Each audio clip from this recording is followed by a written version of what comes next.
Currently, I guess we'll get like around 35-ish, something of Ah, the cool. sort. Yeah. So yeah, people usually are late as per Arab tradition. So so this will happen.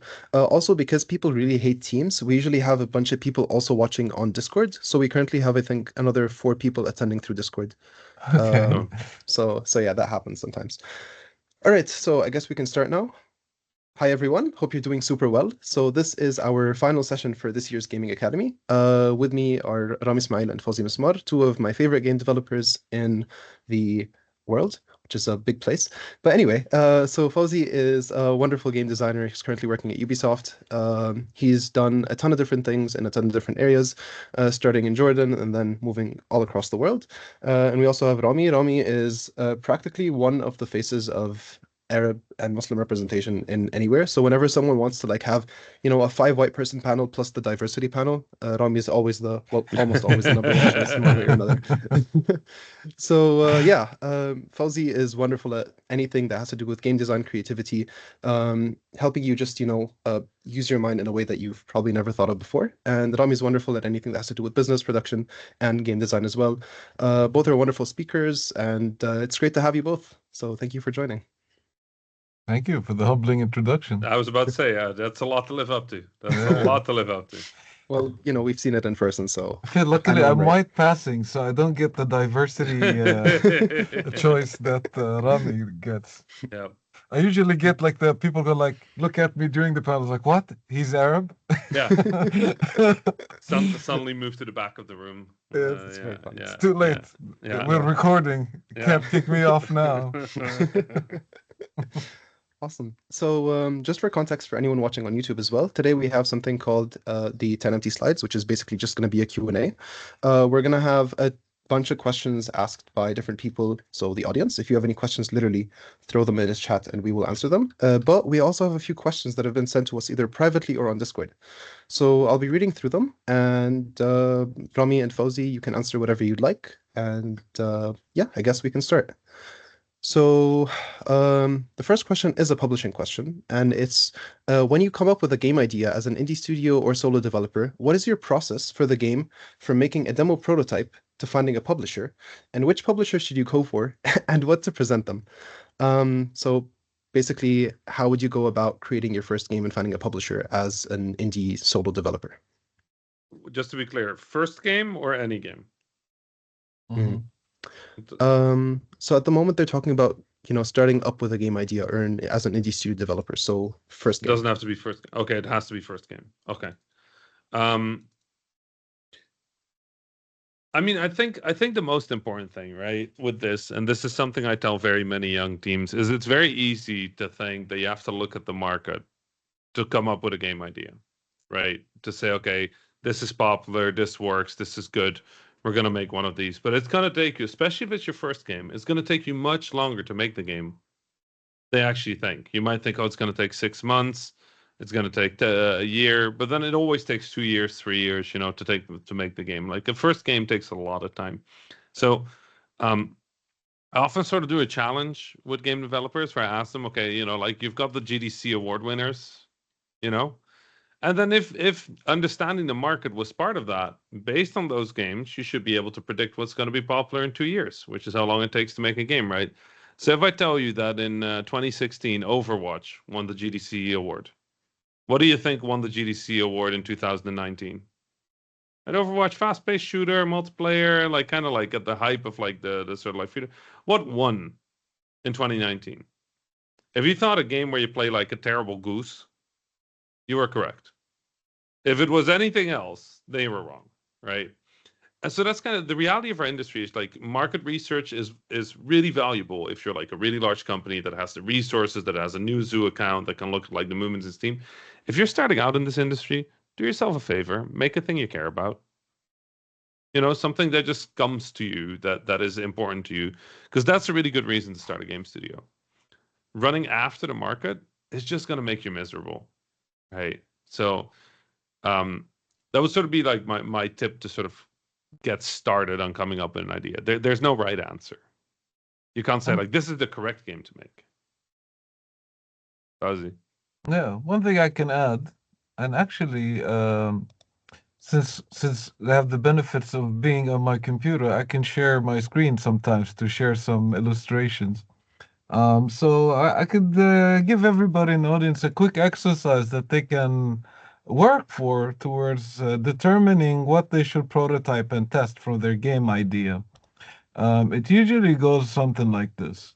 I don't know if you guys can see my screen, but basically, like, you sit down with the group of people that you're working with, or maybe with yourself, and you draw this line of what is, and on this line, you get on one side it says uncertain, and the other side is certain. And then you hand everybody a bunch of sticky notes. And on that sticky notes, you start writing everything from epics to game features, basically stuff about the game. And then you distribute those along the x-axis. With certain is something that you know that it works, to uncertain to something that you know that it doesn't work. And when I say certain, it means that you've either have played it before in another game, or you've already have a small prototype that makes sure that this thing is running. Everything else is uncertain, and there's a degree, right? Now, the next form of this exercise is that once you've distributed it on the x-axis, you start to look at it on the y-axis. And the y-axis is from critical to not critical. So what is the most important for the game to not really that important. And critical means that we can't ship without it. Like without this feature or without this part of the game, the whole game collapses. It's kind of like I'm making a Mario game without the jump button. Um, then you start to move these things up and down based on their criticality and their certainties. All right. So the part that's here, critical and uncertain, this is what you prototype. The thing that is most critical for your game, but you're uncertain, these are the things you prototype first. The part that is uncertain and critical, these are the why we're doing this features. The parts that are certain but not critical, those are the nice to haves. And the parts that are certain and criticals, those are the ones that you have in the bag. So the green quadrants is where you prototype. The one directly afterwards is where I suggest you cut. And that should give you an idea about how to select what to prototype first. This is a thought measurement, so like what you write on those sticky notes could vary from, if you're evaluating this from a business point of view, genre or magic concept or something, to a point that you're actually looking at very tiny specifics of a feature, to features that create the game development. It helps you organize to your thoughts instead of like, I'm a game developer. I'm going to start building the whole game and then iterate on it, or like making a vertical slice directly for you to stagger your approach toward building, towards covering your risks first before you move on to the next section. So before you waste a lot of money, before you waste a lot of effort, or you waste years, trying to build the vertical slice while you're trying to figure out all the uncertain parts in the mean. And Fawzi says something very important there, which I think is very important to sort of like double here. Fawzi said, don't start by making a game, right? If you want to make a video game, don't start by making a game.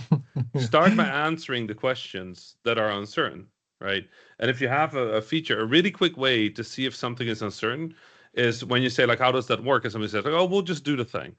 We'll just make it work. We'll just figure it out. That's not certain. It's said with confidence, but it's not certain, right? So this is something, especially if you are in a group where there's people with very strong sort of like very good charm or very convincing speaking, like unless you can show that it works, either by pointing at a different game or pointing at your own prototype, it is actually not certain, right? And so it's really important that you never make these assumptions on how the thing works, and that you actually, because like it's really easy for me to say, oh yeah, so we're going to make an opening sequence and it's going to be a dragon and we're going to run at it and you're going to jump and you're going to slice its head off with a sword. And it's like, that sounds great. But how do you target the neck? Right? How do you target the neck? And it's like, oh, well, we'll just make a targeting thing. It's like, but how do we target the neck? Right? And so that's the kind of thing where really it takes time to like figure out and to be honest with yourself. And that's the thing that you'll learn over time. Like for your first game, you will mess this up. Like 100%. You won't get this 100% right. This is a muscle that you develop over time to realize this goes in Fawzi's top left quadrant of critical and uncertain. But what you're hearing in Fawzi's answer is very much we need to cover our risks. Because to make a game, to spend 2.5 years of your life on a game, you need to make sure that the foundations are solid, right?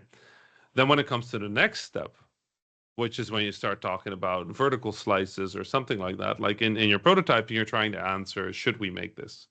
And then a vertical slice, you're trying to answer, can we make this? Right? So then you start doing like, okay, do our production pipelines work? Can we make this level of art? Can we prove? So you make like a little slice of the game. That's the point where publishers want to talk to you. But if you go to a publisher and you have like a beautiful thing, and they ask you, okay, but how does the game work? And you're like, oh, like it'll work like this and this. And they're like, okay, but can you show us? And you're like, well, no, not really. Like we have a prototype that kind of shows a little bit of everything, but it doesn't show the thing that we're claiming. They're like chopping the dragon's head off. Then for a publisher, that's too risky. They're going to skip on that game. They want you to prototype that first. So 100% what Fawzi is saying, that sort of like separation of what is critical, what is certain. That's super important. And then for prototyping, for the love of God, go fast. Prototypes need to be bad. Prototypes need to not have good code. Prototypes need to not be polished. Prototypes need to not be nice. Prototypes need to not have like long tutorials. Prototypes need to prove a question. It's not a video game. You're not making a video game. You're proving a thing internally for your team. Right? So go fast. Make bad code. Make your programmer cry. And I guess once you've managed to put the build together, let's say like you are now, you have a thing that's running that is good enough that you want to show it to people. The second part of the question, if I remember correctly, is that which publisher should I speak to? This is definitely a lot of Rami's area, but I'm gonna venture with an answer and see if he agrees. I would say that, you should have a list of, publishers that you would like to work with based on like what they've published before and how much they understand the type of game that you're making. But if you are, wanting to talk to publishers, I would say talk to everyone. So like, have a list of preferred people. But go out there, talk to everyone who's willing to listen and just get information. Like the worst, like if you get a no, you might understand why there's a no. If you get a bunch of no's, you might see that there's a pattern that you want to address. If you get a lot of yeses from publishers that even don't get what your game is, you might be onto something here. So whatever information you can get is good. And it's always better to have more choice before you make a decision than you having super focus into like finding out what your choice. I don't know if it's the Arab in me, but like if I want to buy something, I would at least go to 3-4 stores and compare prices before I like finally commit. And because by the time we're talking prices with the person, I have stuff to compare to. Like, hey, you're giving me this thing for $5. Well, the guy next door just gave it to me for $3. Like I already can have a haggling chip, and publishing is haggling to some extent. You will be doing Really a lot is. of that discussions. So you wanna be informed before you get into a situation where you're talking to a publisher that you ideally want to work with. I don't know, Rami. Do you agree with this? No, I actually fully agree. I always give people the same list in the chat. I just put it in the chat. It's a spreadsheet called Alan's list of game dev resources. It includes over 250 publishers. It's for free. It has email addresses, submission forms, platforms they go on. And like Fawzi said, I pick my 10 favorites for a game. I remove them from the list. I pitch to everybody else. Everybody else, right? And then the 10 that I want to work with, I'll wait until I've done a bunch of pitching and I've heard some feedback and I've iterated on my pitch, and then I'll go to my favorite. I don't understand why a lot of game developers start by going to their favorite version, their favorite publisher. That's the worst version of the pitch you'll ever do, is the first version. Yeah. So And the clunkiest build, probably. Here's the first build I want to show people. Exactly. So don't do that. Pick your 10 favorites. Don't talk to them. Don't speak to them. Don't. pitch to everybody else, do it in 3 waves, 2 weeks, 3 weeks apart, see what kind of feedback you get, adjust your pitch based on that. And like, honestly, when you email publishers, 70 to 90% are going to say nothing. They're not going to respond. They're not going to they're not going to, right? So, the most important thing that you want to do is you want to, from the ones you get response, you want to see what response they got. And like, please understand, publishers, they're not designers. They're scouts. So if they have design feedback, ignore them. Right? Like, you don't have to, especially if they say, hey, we're not taking the game because of this, this, and that. They always make up stuff. Like, genuinely, they're making up stuff. They're just like, we need a nice reason to say no to you. Right? We don't really understand geese. No. Yeah. They're like, I don't think geese are a very popular kind of character for a game, like that kind of thing. Or like, I don't think people want a story in their roguelike and here's Hades, or whatever it is. Publishers are not good at making games. They're good at making money. That's their job. So what they're going to evaluate your game in is not whether it's a good game, it's whether it can make them a lot of money. Right? And so the best thing you want to figure out as a game developer is, if you do my job, I'm pitching every week. Right? So I know what works, I know what doesn't work. But if you're a developer, you pitch once every 3 years. Right? Most likely. So you're never going to get particularly good at pitching. So the best thing you can do is give yourself the time and space to iterate. Just like we do in game design, just like we do in game development. Give yourself the time and space to iterate. So take that list, split it into small groups.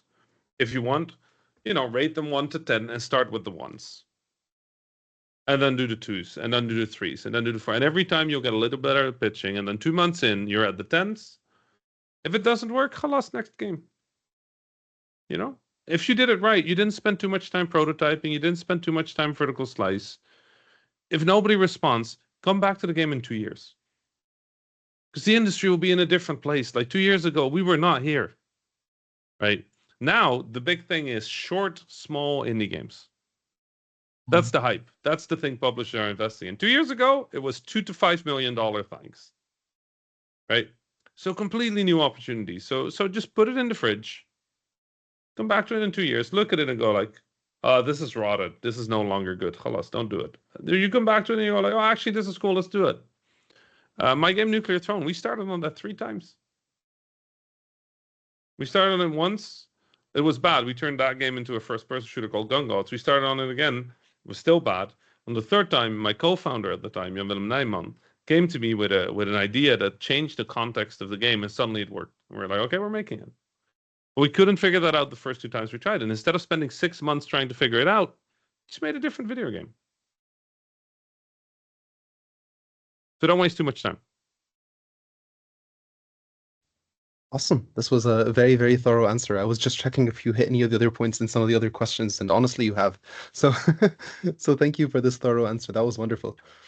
All right. I will hop into a growth question, which is basically kind of like a personal question, which is how do you remotivate yourself about a project you've lost passion to, and how do you keep pressing on if, let's assume, it's basically just a passion project and nothing's being paid for so far? So the first part of the question is that how do you motivate yourself if you lost passion for the project? Mm-hmm. Yep. Yeah. And the second part was that how do you keep going on a passion project even if you don't have money? Exactly. Or if you're not paid to do it, basically. You're not paid to do it. Oh, there's 2 things. They're very different questions. They're bundled into one. Mm-hmm. Very different. The first one is I would love to have a dialogue with that person, because if you lost passion, it's important to understand why.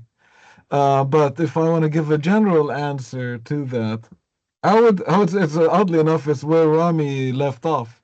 You have to distance yourself from it to some extent, from how like a lot of people tell you if you can't fix a problem, you go out and you take a walk, right? So on a neuro level in your brain, we have a network in our brain that is called the DMN network. It is also nicknamed the daydreaming network. It's the part of your brain that works when you're doing something else, So that that network is a lot of different parts in your brain that is kind of dormant, and then it activates while you are watching a boring show, or while you are washing the dishes, or while you're taking a walk.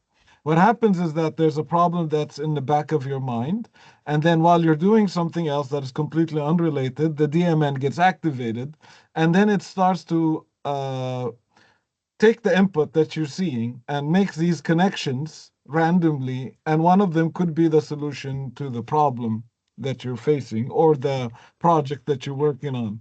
Like the most famous uh, moment that happened is the Eureka moment, in which the whole connection is named after, because Archimedes was not really doing physics when he had that moment. He was taking a bath. So he had, physics at the back of his mind. And as he's taking a bath, he was like looking at the water level going up and down, and boom, the idea came to pass.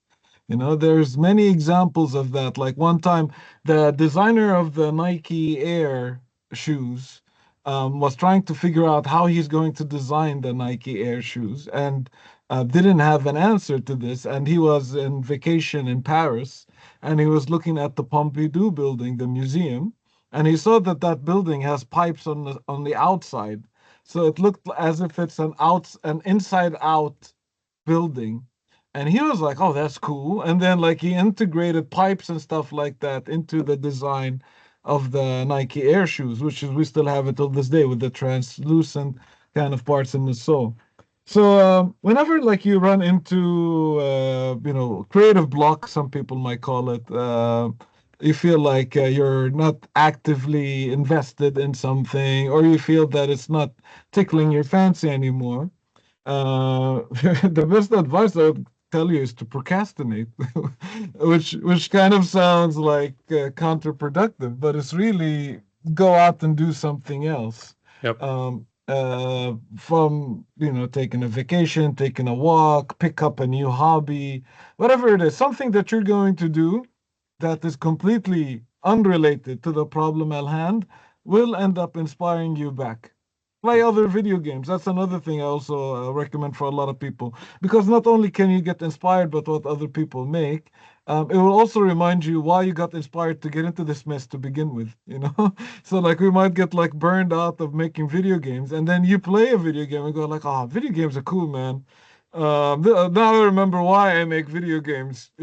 Because all I've been seeing was my broken game for months, and now I see somebody with a finished game, so I go like, "Oh, this is 5-year-old Fawzi playing this game, getting really inspired. This is what happened," and that's a surefire way to kind of get re-inspired about your present game. So it's a very long answer to the first part of your question. I'm gonna shut up here and give room for Rami to add to this if you want. I mean, I have very little to add to it, so that's nice. I mean, I do think that there are two terms that often get sort of like thrown in with each other.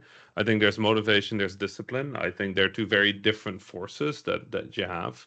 I think there are moments in a game development where you just will not be motivated. Like usually when you hit mid-production and you're just in the cycle and just nothing cool. Because at the start, everything's exciting. Every choice you make changes the game completely. How fast you walk, how high you jump, what kind of resources there are. Like all of these things change the possibility space and what's possible and what could be. And it feels like you're like molding a thing.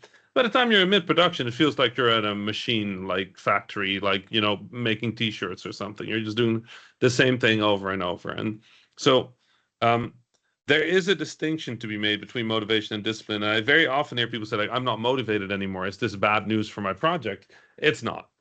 There's not been a single video game in my entire career that I was motivated for throughout development. Usually very motivated at the start, sort of motivated when we go from pre-production to production, then motivated a little bit into production. Then I get super demotivated, but I wake up, I get to the computer, I do the work. And then when the tunnel comes in sight, or there's like a big, like sort of like a big moment in the development, like, like the golden path is done, or like the main quest is in place, or a new unit gets added. When there's like a big moment, for a moment it comes back, right? You can also run out of discipline, right? Just like motivation, it's a resource that you pay, and if you pay too much of it, you burn out. right? So you can't overpay with discipline either. But it's not so that when you lose motivation, you failed or the project has failed or the project is not worth it.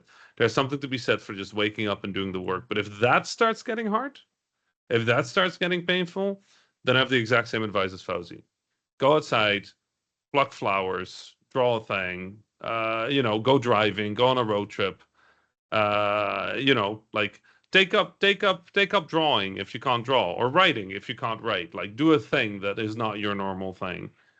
And do that. Just get away from it, even if it's for a little bit. There's a reason you get your best ideas in the shower, right? Like, or when you're walking. Like it's because you allow your brain to relax into like lateral thinking, right? Into a mode where you can have ideas and be creative. And very often that's just your solution. And if not, again, like if all of that doesn't help and there's nothing to make you move on the project, then that does say something about the project. But then for you, the question becomes, you have to evaluate how it got there. Maybe you can't fix that anymore, but can you fix the process of how you ended up making a game that you just completely ran out of steam on like 6 months, 12 months into development? If you're a larger company, you move to another project. If you're an indie, you kill the project, you put it in the fridge, you come back later. If you have the space for that, if you don't have the space for that, finish the thing, ship it, make it fast. You decide what the scope is. So just kick it out there and, give yourself closure, move on.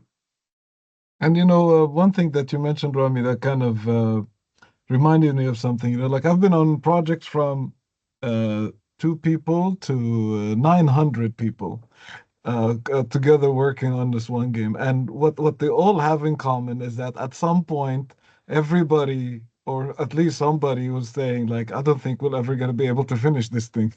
Like at some point, you're so in the weeds, and all you see is the amount of work remaining, that you go like, I've been doing this for a while, and it seems like there's a lot more to go, and we're never gonna ship this. It almost feels like, like a roller coaster. Like, when you start off, you'll be like, oh, this is gonna be great, it's gonna be amazing, we're having so much fun. Oh my God, what's going on? Oh, we're never gonna make it. It's gonna be terrible. And you'll be like, oh shit, no, it's coming together. The game's play start to be good. Oh my God, so much bugs. Oh my God, so much bugs, bugs, and it's off. There was a tweet the other day that went like, what's something that all game devs want, but when they have it, they want to get rid of it ASAP. And I just tweeted a release date. And I think it's true. Everybody's like, what are we shipping? What are we shipping? It's like that. And they're like, oh my God, can it be later? Can it be later? Yeah. That's just how it is. Like motivation is a weird one. And it's something you'll become all these kind of things, right? Like the feelings. It's not something we talk about very often, but you have to become friends with these feelings at some point, even the negative ones, right? You have to sort of like accept them and integrate them into your creative practice. Because people go like, "Oh, I stopped being motivated. I stopped being motivated on every project." But like, how I know I'm excited about the game? I shut up. I never shut up. You can listen to me talk. I'm not a person that shuts up. But when somebody says something, I'm like, "Oh, that's good." I'll lean back in my chair and I'll sort of stare at the ceiling and I'll just get lost in thought about what it means. And I learned to recognize that about myself. My co-founder, JW, when I was working with him, if he got excited, he would immediately open Game Maker and start prototyping it. For me, that wasn't right. I wanted to think about it a little. I wanted to chew on it a little. I wanted to let it percolate a little, right? He would immediately start building it and then 10 minutes later have an opinion about it. But like for me, I wanted to think of it and then I would prototype it. I'm a bit more of a programmer, I guess, than JW was. But the point is your feelings, the positive, the negative, your sense of insecurity, your sense of confidence, your sense of all of these things have positives and negatives. Your sense of confidence, great, can also stop you from exploring things that might actually be better than your confident gut feeling, right? Your ability to communicate very convincingly, great, but it also might overrule other people. Your lack of motivation sounds awful, but in a way it gives you time to breathe and to get distraction from something that might otherwise burn you out. So you have to become friends with your own feelings. And that's a really weird thing to say about something that feels like a tech job. But we're not a tech job. We're a creative job, right? Like, especially if you're an indie, you're a creative entrepreneur. That's the weirdest combination of things that you can possibly be in any way, shape, or form. So lack of motivation, not necessarily a bad thing. If you make it into a problem, then it can be, like it's a friend. How do you deal with your friend? Awesome. Very fair. I deal with my friends in many different ways, depending on who they are. But that's okay. We can talk about this later. So, speaking of friends, actually, someone has a question about their teams, and it was how can you build a team that you can trust and give high morale, or like keep the morale up in your team? Because one of the things we usually do at the gaming academy is we let people just meet and greet and just talk with each other, but generally people don't know each other, and that kind of causes like rifts in the team, or like because you don't trust the other person, it kind of causes problems. So whether it be in, a game jam or like in full setting, how would you build a team where you can trust the other people and make sure to keep the morale high in whatever project you're working on? I mean, transparency, accountability, clear processes, clear goals, clear constraints. Like, a lot of this is process. This is less of a like, how should you act around each other, and more like within what constraints do we act and what are the processes so that we can rely on each other. So I always tell people that the first three things you need is accountability. So whoever is in charge of a decision takes responsibility for the decision and its outcome, right? What you need is clarity of goals. Everybody's focused towards the same direction, knows what the direction is, know why that direction is the direction, and clarity of constraints. This is when it needs to be done. This is how many people are available. This is the resource we can make available. This is how we want them delivered. If you create those three things, what you create is a baseline of safety, right? A baseline of clarity. And then on top of that comes safety, which much research has already indicated as your greatest success factor, is creating a sense of safety, creating this ability to let people speak without feeling like they'll be judged, without feeling they'll be laughed at, without feeling like, the more you create space for other people to speak, the better it is. So if you're in a leadership position, the best tip I ever got: you speak last. You set, this is the goal of the meeting. These are the constraints of the meeting. Please talk. You listen to what people say. When you're done, you summarize what you've heard into a sentence and you go, okay, so is this kind of what we were saying? And if that's what we were saying, good. The only time you jump in is if you're noticing somebody doesn't get to speak. So if somebody opens their mouth and then somebody else start talking, you go, no, actually, I would like to hear from them, right? Like, or actually, I have a team right now where our designer on the team is a little less confident than I'm used to with most designers, right?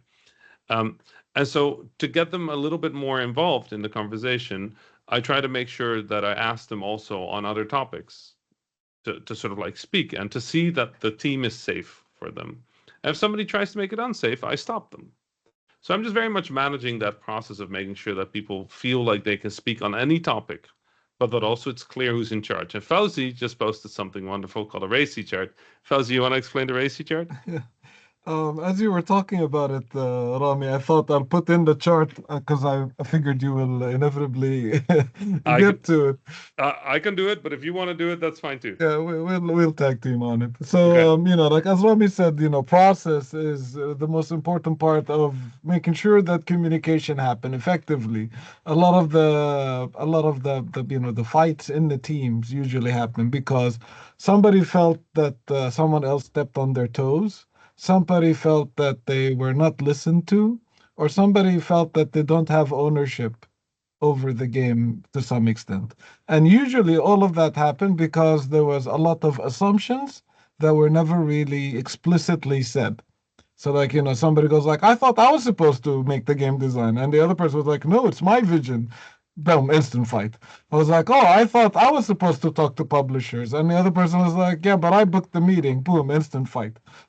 So every time there isn't clarity into who's supposed to be doing the work and whose ass is on the line when the work is not done. Sometimes it's not the same person, in bigger teams. Um, if that's not explicitly said, then there will be conflict. You know, if nobody knows who's supposed to be making the decisions on a specific part of the game, and everybody know that explicitly, then there will be conflict. Also, if you have multiple people that are supposed to be doing the same work, instant conflict. Because if both people are responsible for the same thing, then there will be conflict. So people are split into 4 different types. This is how we operate a RACI chart. They're either responsible, that's the person doing the work; accountable, the person whose ass is on the line if the work is not done; consulted, you can ask them what they think, but we don't necessarily need to listen to them; informed, we will let them know, but even if they don't know, it's fine. They can look at what we're doing, but their opinion will not be listened to or taken into account. Sounds a bit harsh, but like when you're working with 900, 1,000 people or something like this, if everybody is responsible for one thing, that's all out carnage. So it's making sure that the work is being done. The person who's supposed to be following up on the work is being done. So, with those 4 letters, you break down the responsibilities. So, like, what are the tasks? And then for each one of those tasks, somebody is responsible that is supposed to be doing the work. Somebody is accountable that will be questioned if the work is not done.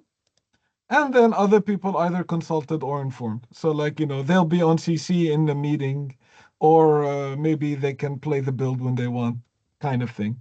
And then you break down your game into these tasks or that milestone or whatever it is that you're going through, and make sure that there's a very clear RACI of who's supposed to be making the work, who's supposed to be accountable, who's supposed to make decisions, etc. So that's a clear process.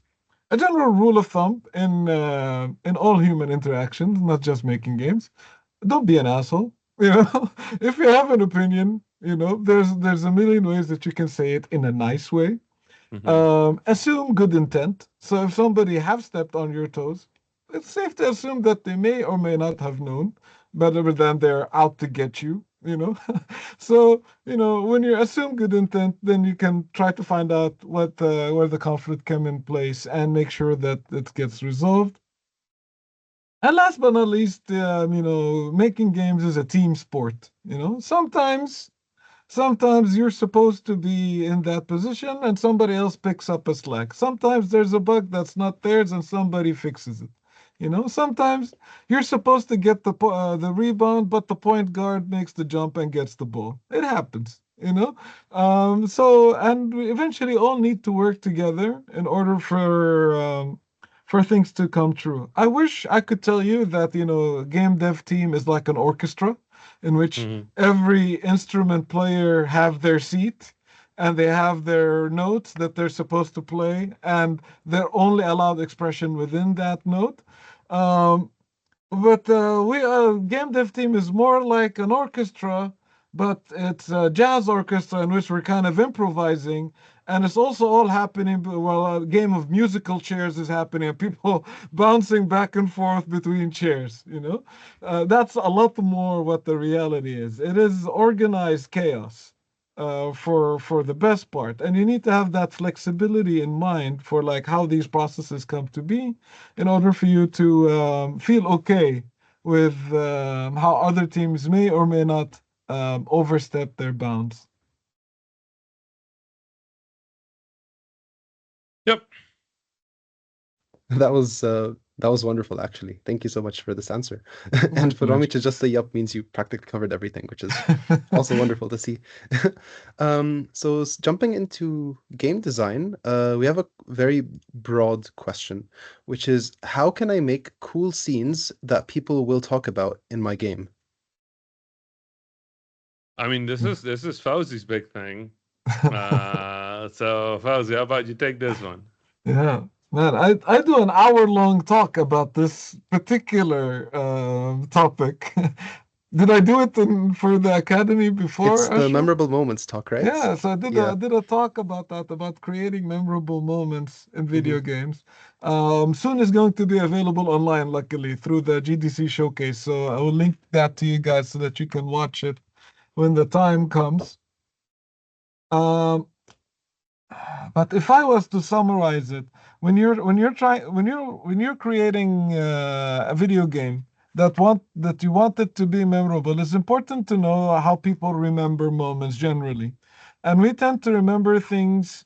We tend to remember the best and the worst and how things end. This is how we recall moments generally, scientifically speaking. So, like, if I ask you, how was the last time you went to the theme park? You're more likely to tell me what was the best thing that happened and what was the worst thing that happened. And in the end of the day, that's how you felt. Even when we remember the important parts in our lives, we tend to remember, when we are at our highest or at our lowest. Like the most memorable moments in our lives is like that amazing vacation we took, marriages, graduations, or funerals, divorces, bankruptcies. So it's either when we are at our best or when we are at our lowest, or when we have moments of transition. So when something ends and another one starts. So when you start a new job, or when you end your bachelor life and you start your married life, all of these things is how we remember moments generally.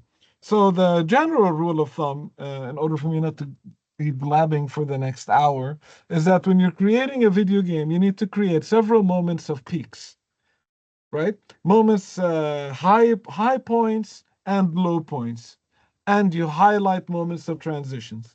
So in order for you to create a memorable gaming experience that you want the players to remember positively, then you need to create several peaks. You need to cover your pits. That means no buggy games, no crashes, none of the things that will take the player out of the negative experience. And you highlight the moments of transition.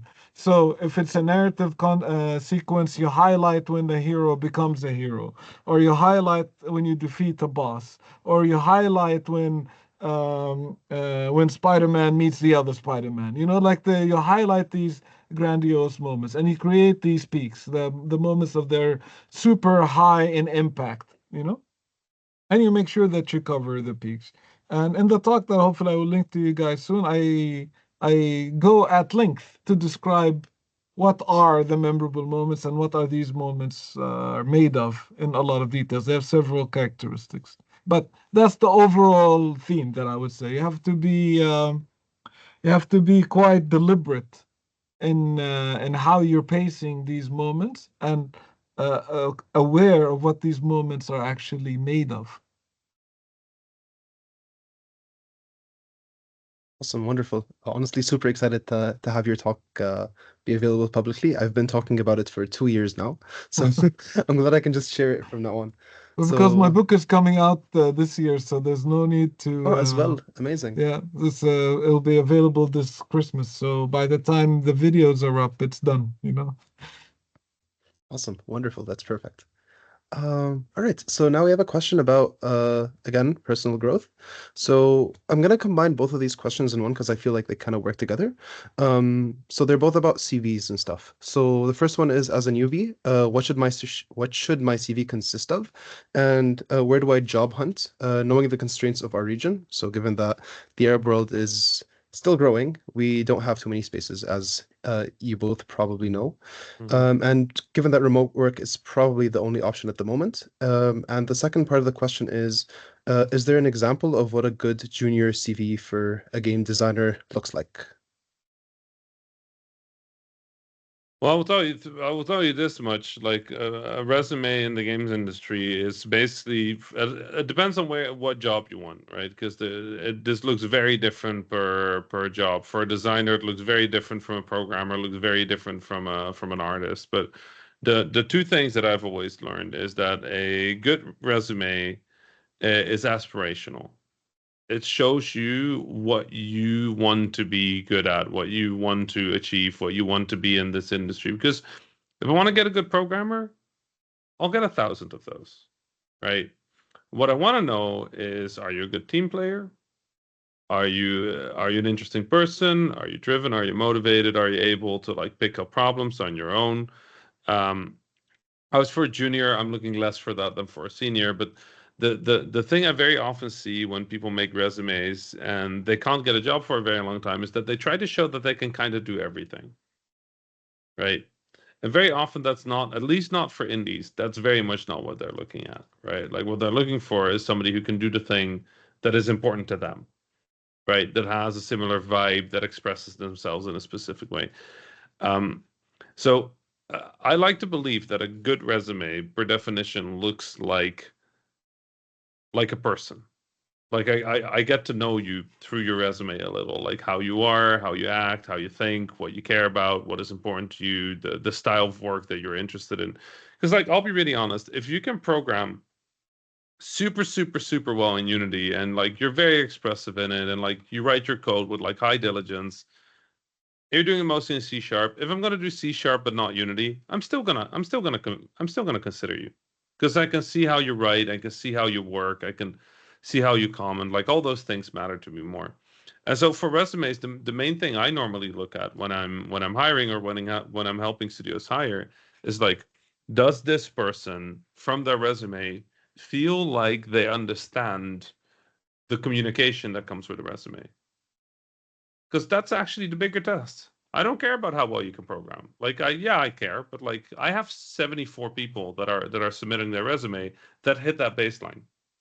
They're good enough. But is your resume, is it well structured? Is it something that I can read it really easily? Are you clear on that you understand why we're having this communication? That to me is way more important.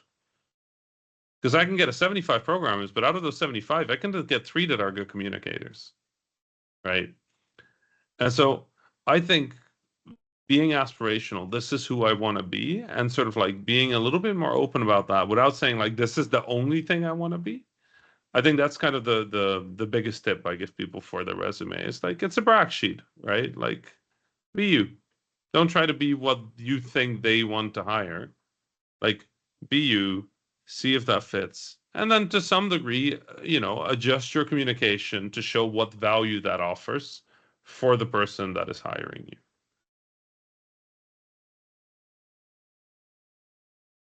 100%. I think what I can add, maybe because I can add like about the difficulty of there was a question, who should I apply for and what should I do? I guess very similarly to the publisher question, my advice would be apply to everyone. And apply to the ones you like the most. And it's always easier to negotiate when you are employed than when you are not employed. So apply, get the job, get experience, and then utilize that experience to get another job. So, don't be picky at the beginning, knock on every door. And get informed, get information, get your market value, get how much your experience is being valued, how attractive you are to employers, and then get an understanding about that. I would also recommend the staggered approach that Rami was telling you earlier about your pitch in regards to your resume. So if this resume gives you the exact 10 responses, maybe you want to change some stuff up. Change some stuff up, apply for 10 more jobs, see what happens. You know, maybe like the qualifications that you have is not good enough. Try to get those qualifications, then come back, update the resume, and try again. And the thing is, like when it comes to game design, one of the questions was about game design as well, specifically. It's probably one of the trickiest jobs when it comes to like putting together the portfolio, because even when you're on your journey of personal development, because if you want to be a better programmer, you got to program more. If you want to be a better artist, you need to do more art. If you want to be a better sound designer, you need to do more sound. And what do you do if you want to be a better game designer? A lot of you might have thought to themselves, make more games. And you're absolutely right. So that means you need to get as much information and experience as possible, as fast as possible to put it on that resume. And that doesn't necessarily, have to be you making your magnum opus or the dream project that you've always have it to make. Everything that you can show on your resume that demonstrates that you want to be making games really comes a long way. I've hired once, we've hired a level designer once that made a lot of level design mods. Had no professional level design experience, but had some of the best reviewed Quake maps, fan maps. We've hired once designers from the forums of our games because they really knew everything about weapons, like ever, you know. And they're like in there moderating, talking to other people. I've hired designers that have had like really incredible or multiple game jam awards, Um, Especially when you're going in as an entry level, the unfortunate reality of the industry is that we have way more people that want to go into the industry at an entry level or college graduates at an entry level than we have entry level opportunities. So it's very competitive, and as a new applicant, there's a bit of hustle that you need to do. It sucks, but it's true. And you got to show that hustle in your resume, so to say. And your resume kind of needs to show, resume, portfolio, whatever you might call it, needs to demonstrate um, why you should be considered for this role. And it's usually, if it's game design, you need to show that you've done something for it. But it applies to everything. Like if you want to tell people I'm a good artist, what are the first thing they're gonna ask you? Show me your drawings. you Mm-hmm. know, that's the same thing. Like I'm a good game designer, but like, where? Show me a game. It'll be the next question. If I'm a good programmer, show me code. You got to do something, and I appreciate the intent. And intent is great, but you gotta have something to show for it, and that's ultimately what your resume and your portfolio needs to represent. Awesome. Perfect. This is a wonderful answer. And speaking of this, actually, I was recently at a game jam in Saudi, and the winning team have been making Minecraft mods since forever. And I just checked their channel, and they're literally at 70,000 subscribers. So these are just like two guys living in Saudi creating Minecraft mods, and they've been like featured by the official Minecraft Twitter account and stuff. So, yeah, making stuff you like is is great proof that you know what you're doing, and that's extremely encouraging for anyone that's going to work with you. So, yeah. And since I think there's only one more question that has to do with portfolio, so I'll just throw this in as well because it's quite interesting, I think.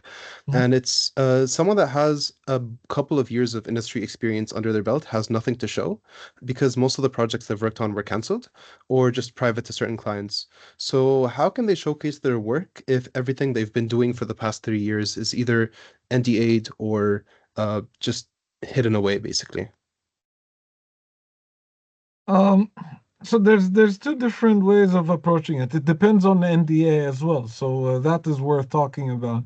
But some NDA work is allowed to be shown within a job application point of view if you're giving a link with a password that expires that only the interviewer can check to assess. So some NDA work can be showcased behind closed doors in that fashion to demonstrate the work. But it really depends on the NDA agreement that that work has been that's been fixated within. However, generally speaking, if you are applying and I see that I have 3 years of experience in this company, though I don't have a game to show for it, it's still 3 years of experience. And when I'm having a conversation with you in an interview, you will be able to tell me anecdotes about your experience without necessarily telling me or showing me what the game is. So we can still talk about your experience without compromising the NDA. And I think that's a big one. Mm-hmm. Of course, finishing games plays a bigger role and makes you more attractive to employers. So I don't want to not validate the struggles that that person will be going for. But also, like for us as game developers, canceled games is the reality of the business. So we understand that nobody's gonna judge you, but like, oh, your games are canceled. And most of the time, like canceled projects has nothing to do with the people that are making them. So there's no prejudice in the industry around that. And when you are in an interview and or applying and you say like cancel project, we understand, but we'll still count that as experience and we'll still talk to you and ask you questions while being mindful of your NDA and also mindful of not declaring the project, but still Right. dig deeper into your experience. So it counts. Experience counts. Like even if you haven't shipped. Right. One of the weird things about that is you can very quickly recognize somebody who has done the work more than once in the way like an exercise that I've done once at a company that didn't want to hire me, but they just wanted to put me through the hiring process just because we were curious. Um, was they told me I have a building. It has 100 floors. We can build an infinite amount of elevators. How do you design the elevator? right? And the way you start to approach that question says a lot about who you are and like what you are, where you fit in the game development process, right? If you start by asking 100 questions, that sounds like a programmer to me, right? Like, because you want to structurally sort of like figure out. And so the way you answer questions, the way you think about things, the jargon that you use, the shortcuts that your brain makes, like all of those can be either reassuring or scary for anybody doing hiring or reading your resume. So a lot of this is experience shows. It does, right? So even if you don't put it in your resume, then talk about what you've done in a more general way. But like use your terminology, um use your jargon, use sort of like the methods that you applied, and let us see through that you have done the work, right? Because that's really what we care about. Like, have you done the work? Awesome. No, Yeah, go on. just as a side, like nobody in the history of video games has ever hired somebody that was ready to work at the company they were being hired. Every company in the games industry works in its own way, different phrases, different terminology, different processes, different way of building on the engine, different like everything different, right? So nobody gets hired in and it's just like next day they're at their desk like doing the work, right? Like there's always going to be onboarding, there's always going to be introductions. So you don't have to worry like am I ready to work at the studio? No, you're not. You're not. It's fine. If Fawzi got hired somewhere else like next week, he would need to do onboarding, right? And it would take time, and it would take a period of time before Fawzi is at the level where he'd be confident to do his work. I don't get hired, so I don't have to do the onboarding, but I onboard a lot of people, right? And same thing, I can hire the most veteran person in the world. There's still going to be that period of time of like, okay, so actually, that's not what we call a producer. We don't. The producer works on game design, like like whatever it is that's weird about the company. That there will be something like that. So don't worry about that. Just talk about what you did and what you're good at and how you approached it. That's the stuff we care about. Awesome. Wonderful answer. Thank you so much. Rami, how much time do you have, by the way? I know that Fawzi, we agreed an hour and a half, so like we still have like 30 minutes. So is this fine with you? Yeah, I'm good. I think you booked me for 2, so Yep. I'm Awesome. I'm good for We 2. always have the just in case just in Done. case time as well. Awesome. All right, so we have another question about publishing, and it's well, production publishing, which is how would you know that your game is ready to be shown to a publisher? Is there a rule of thumb, or do you just wing it, or when would you typically showcase to a publisher, basically? Well, give me one sec. Yeah. So okay, here's a simple question, right? If I saw your game, if you played my game, right? Or if I played your game, you're making a game. If I played your game, and 5 years from now, I've forgotten everything about the game. I just remember a few things, right? A few things that matter. But I've forgotten the name, I've forgotten the developer. I vaguely remember how it looks, I vaguely remember how it plays, right? You have a game like that, right? If you had a best friend and you wanted them to play the game, could you tell me how that person would describe that game to their friend in such a way that they could Google it and find it? So 5 years from now, the person has forgotten the name of the game, they've forgotten the developer, but they remember the game, they remember how it looks. How would they talk to a friend and say, okay, wait, it's this game, it's a game, there's a lot of big ants. You play like a soldier and you blow up the city to defend the city. Like it's what's it called? And they Google it and you go, let me see, game where you fight giant ants that blow up the city. Earth Defense Force. Earth Defense Force, first result, right? As soon as you have that sentence, you can pitch. Until that time, you can't. That's the full answer. Like when you get to the point where you can communicate, and I don't care about prototype, vertical slice, anything like that. That's not relevant. If you have that sentence, if you can communicate your game in one sentence in such a way that if you would type it, you would find the game, you're good.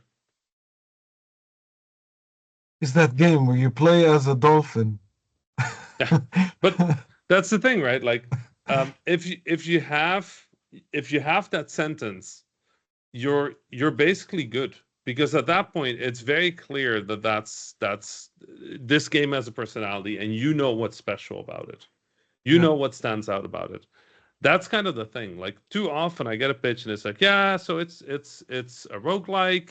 You play a guy, he shoots zombies, and then you get abilities. I'm like, yeah, There's- okay, thanks, shukran, salam alaikum. Don't call us, we'll call you. And then, like, we're I done. have this pet peeve, Rami. I don't know if you agree with this, but like Huh. I find like there was a period of time in which indie developers were stringing so many different genres in a row to Yeah. describe their game, and I feel like it was, coming from a point of like, oh, our game is so cool because it has all of these Yep. things, and I just end up to either not remember or even stop listening, because it's just too much jargon in a row. It's like we're a roguelike, cyberpunk, sci-fi, FPS game with Yeah, you yeah. know, a, A TBS MMORPG FPS, like, with rogue elements. with rogue elements and Yeah. narrative and branching narratives. And Yeah. I was like, what is the game? Like I just heard 5 or 7 genres in a Yep. row, and I still don't know what the game is. Yep.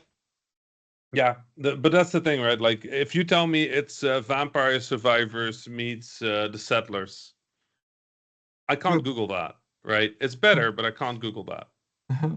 If you go, it's an MMORPG FPS, I definitely can't Google that. That is never going to happen, right? And putting more of them won't make it easier to Google. Yeah. It just makes it more confusing to understand. The reason I give people this exercise is because it's short. It's a very simple way. Have I learned to communicate what is valuable about my game and what stands out about it? And as soon as you can do those things, it means you understand the game, you can communicate about the game, which means you can do a pitch deck about the game, right? Until that point, yeah, you can talk about the game for hours, but if you haven't figured out how to talk about it in such a way that I understand what's good about it, you won't make it through a pitch, right? So, featuring Dante from Devil May Cry and Knuckles. There we go. There we go. So that's kind of the thing. Like, I wouldn't wait until you have like the best vertical slice or like, every answer to the entire game. I would pitch as quickly as possible. Every day you're not pitching, right? Every day you're waiting until you're ready to pitch. You're basically burning your own money. You're paying for your day, you're paying for your team, you're paying for, like, you don't have money coming in. So the faster you can get there, the better it is. At the same time, if you get to pitching before you've learned to talk about your game, then I'm definitely not going to be funding your game, right? If you come in and it's like, oh yeah, it's a video game. Yeah, what's cool about it? Oh, you shoot enemies. It's like, cool, but like in a cool way, like, and you can kind of see if you look at the games that are successful over the years, they always fit that rule. It's never a game where you're like, oh, it's like that. It's like, no, sometimes you get like it's Stardew Valley, but even then, Stardew Valley is such an institute at this point that it's effectively like a genre, right? So that works. It's Stardew Valley with this, this, and this. Or like it's Stardew Valley where X, Y, Z. Or it's, a first-person shooter. But it doesn't, as long as the sentence feels like the thing that I will be able to Google, and then we're good. Until that time, figure out that sentence. That's all you need. Like that's the thing you need for pitching.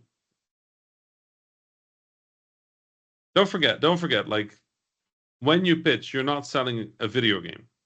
You're selling a business case. You're selling the publishing rights.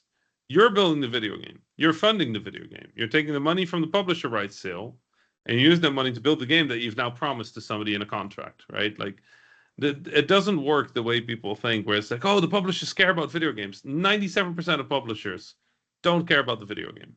They care about the business case. They might like the video game, but the people signing the signatures, the majority of publishers don't care. The only publishers that do are people from our side of the fence that have enough money to do some publishing. They care about games, but they also care about money, right? Because that's how their fund keeps going. Like, I know I have a fund. I think Fawzi is involved in a publisher-related entity, right? Like, in both of those cases, I have to be honest. Like, I care about the game, but I also care about being able to help more games. So I can't just fund things that are not going to make money. Like, I have to figure out, like, what are my risks, what are my opportunities, right? So, don't be mistaken into thinking that it's about the game. It's about your ability to communicate the opportunity, your ability to communicate what's possible with this game, what it's going to do, why people will care. That's what you're answering. The game is proof. Awesome. Awesome. Very, very fair. I'm really loving these answers. Thank you guys so much. I really appreciate it. Of course. So we have a few more questions regarding growth, if that would be cool. And the question at the moment is, how do you learn the most from your mistakes when releasing your first probably unsuccessful indie title? I like this question because they have a relatively realistic point of view on what their first game is going to be like. But yeah, how would you learn the most from the mistakes of your first released game? There's this exercise that I would ask a lot of people to do, but it's a little bit tough, you know? And the first one is a reflection exercise in which, like, sit down with yourself and you go, like, why did this game fail? And then write all of these parts down and then remove all the ones that weren't you. How many do you have left? And if you don't have many left, then you need to think deeper, you know? And that is why it's important, A lot of people don't learn from their failure because they successfully are able to find all the reasons that caused their failure that wasn't them. Like the economic crisis was difficult, publishers were not getting money, that other person on my team did not finish the stuff on time. Our art style wasn't nice. And then, like, all of these things together led to the failure of the game. And it's probably correct, but it's also, you were okay with that art style. You hired that person. You signed with that publisher. You chose that genre. You chose your finances during that year, So every time, even the stuff that I asked you to remove on the side, I would ask you to look at these elements and then look, what was your part in them? What were the choices you made? Because you have, even if, something was forced upon you, you were there for it, So something must have happened, or something that could have been done different. And that's why I said it's tough, right? Because, like, we're already dealing with failure, and that's a difficult one to begin with. And there are some people that just go to town on themselves, like they're mean to themselves. And I'm not saying that you should do that either, But I would, urge you to try to be a bit more sober about what really happened and your role in it. Now, let's say you found out your shortcomings or areas of growth for you to learn. Now, as you're trying to figure out these things, I would urge you to talk to yourself as if you're talking to someone else, So let's say that I did not make a right decision here. A lot of us, when we talk to ourselves, we say, I made a stupid decision. But you will never talk like that to someone else. And when you're using that blame language, it's not constructive. You're not learning. You're punishing, and that's a different conversation entirely. So let's say you chose a genre, and that genre was not successful. Okay, so so you chose a genre that's not successful. That's feedback. That's growth. Why did I choose the genre? For example, why did I make these decisions? What got me to this point? And how can I avoid that going forward? That's like the first exercise I would give you. And you know what? Like you see that in sports generally.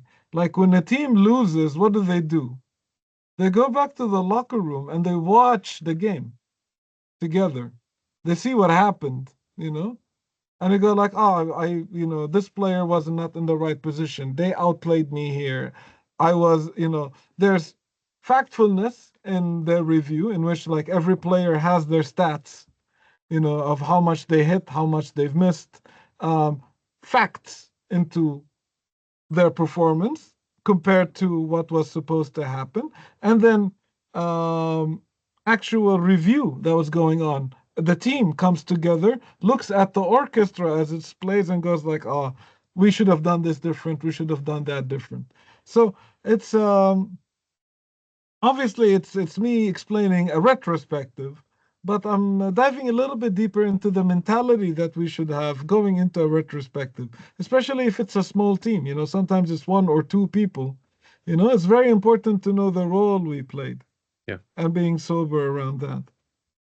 I think one big thing that Fawzi is touching on that is also very important. Like there's a difference between responsibility and blame, right? Between accountability and blame. Like, so I fly small airplanes, and I'm going to bring it up because eventually I'm going to have to bring it up. There's a rule that if you're a pilot, you have to talk about it.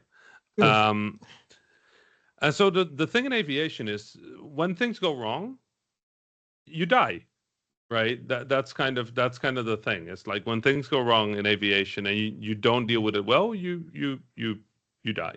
So they had to really create a structure that is good for leadership, for feedback, for growth. And so a lot of my processes that I'm learning in aviation, I'm applying to my game development, right? Like we have crew resource management about how people how you deal with assertiveness, how you deal with like communication, how you create an open environment to speak to each other. And I found that CRM, like Fawzi approaches creativity and leadership from very scientific perspective, CRM and the aviation community take these sort of systems of reflection and iteration and leadership very seriously as well. So I learned from Fawzi, I learned from airplanes, right? One of the things that's really critical in every investigation, every incident investigation in aviation is that the point isn't to figure out who to blame. The point is to figure out that this doesn't happen again, right? And now if the result of that investigation is this person did this wrong and will do this wrong again, yeah, then of course it shifts a little bit to like, okay, you know what? We probably need to not have that person be doing that specific thing. But very often the outcome is a process failed or leadership was not clear on direction and so when you're looking at solving these sort of questions, it's very easy to just point at the artist that put the toilet in the wrong spot. But the question is, why did the artist put the toilet in the wrong spot? Right? Like, what went wrong? Why was the artist not aware of where the toilet had to go? Well, maybe there was no clear idea. If there was not a good communication of like the language or the way rooms, like, why was that wrong? Is more important the question than just establishing that it was wrong. So I think digging into the why is a very big part of it. Pointing at a person is never going to be helpful in this process, right? It's not like, oh, you did wrong. And you will find that as soon as you took the like, you fucked this up out of the equation, you can talk about this more objectively, more transparently, more constructively, because people will feel less scared about being called out, being pointed out, being for yourself. Obviously, you have to ask yourself, what could I have done better? But similarly, as soon as you allow yourself to point at other people, you start pushing away responsibility from yourself.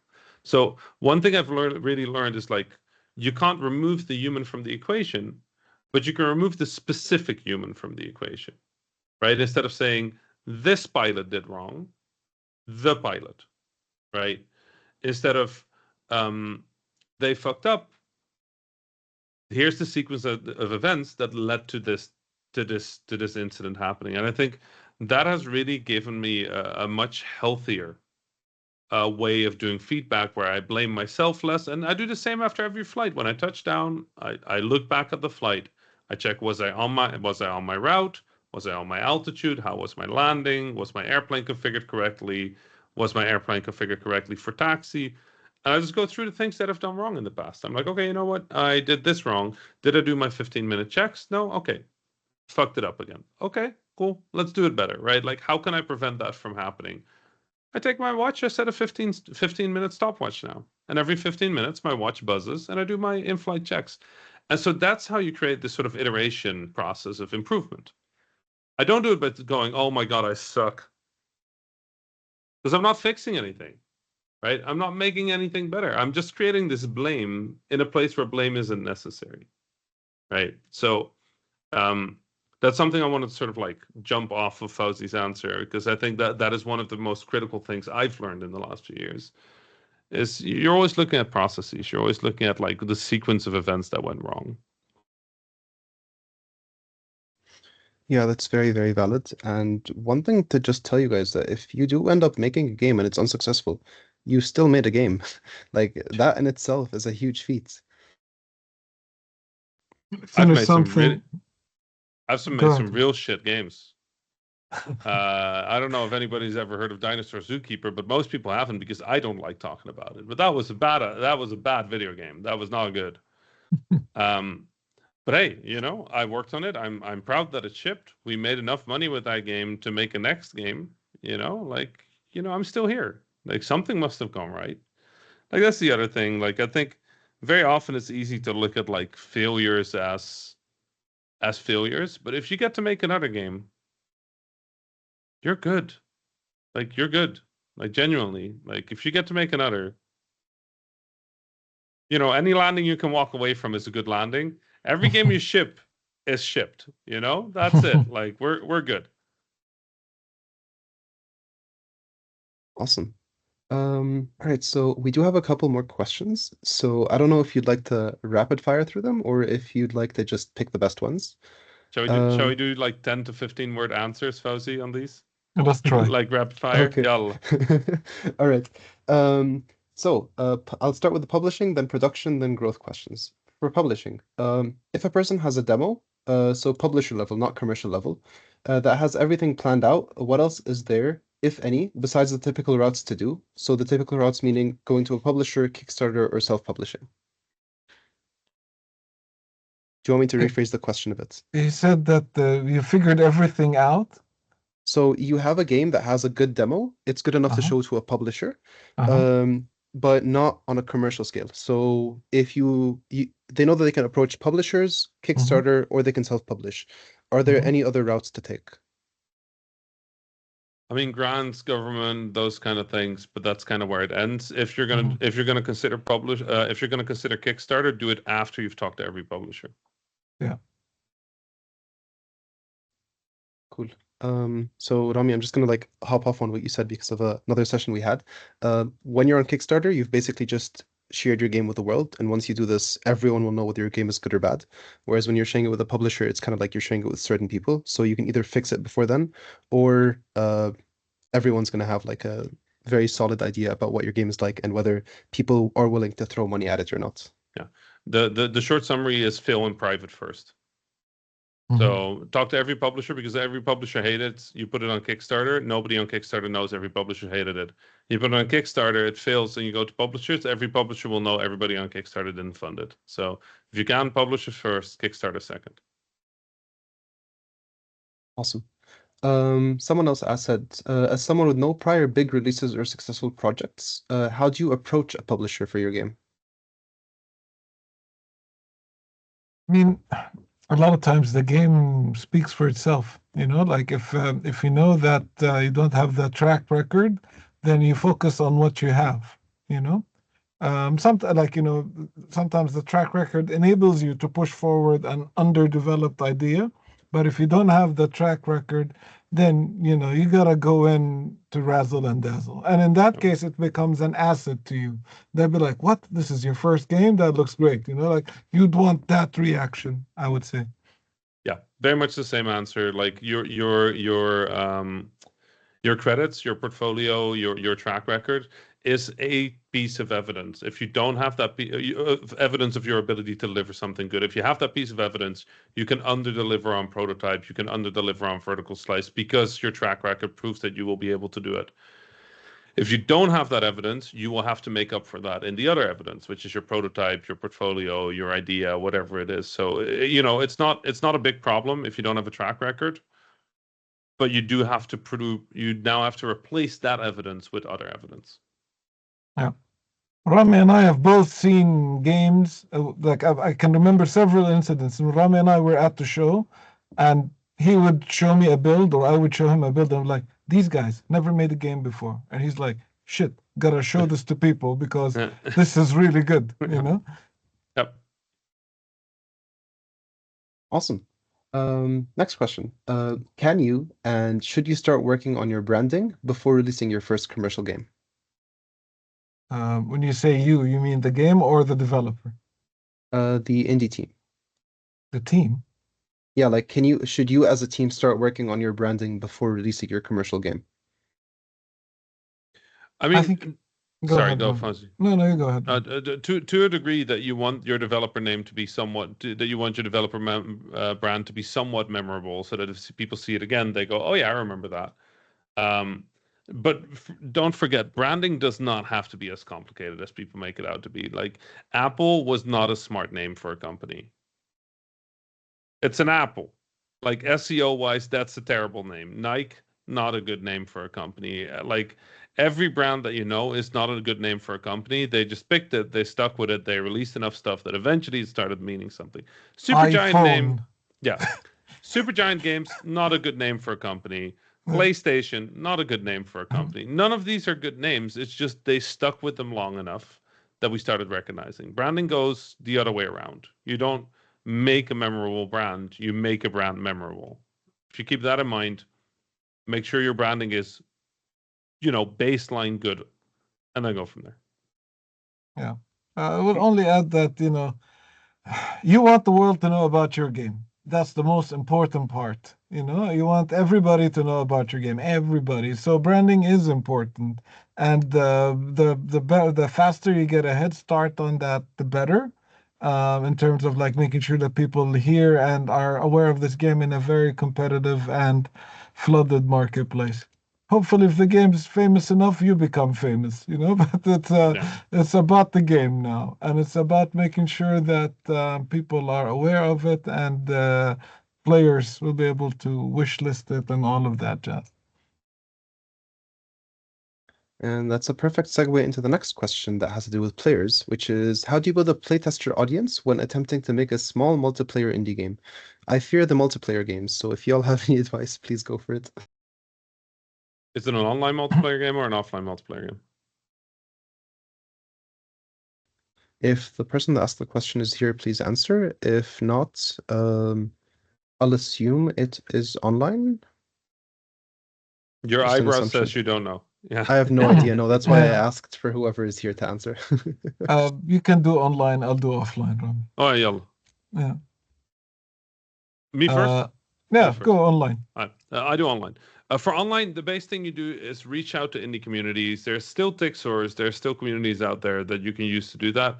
If you have the possibility of creating a Steam build, that really simplifies distribution for online games. If you don't have the ability to do Steam build, itch.io is also valid.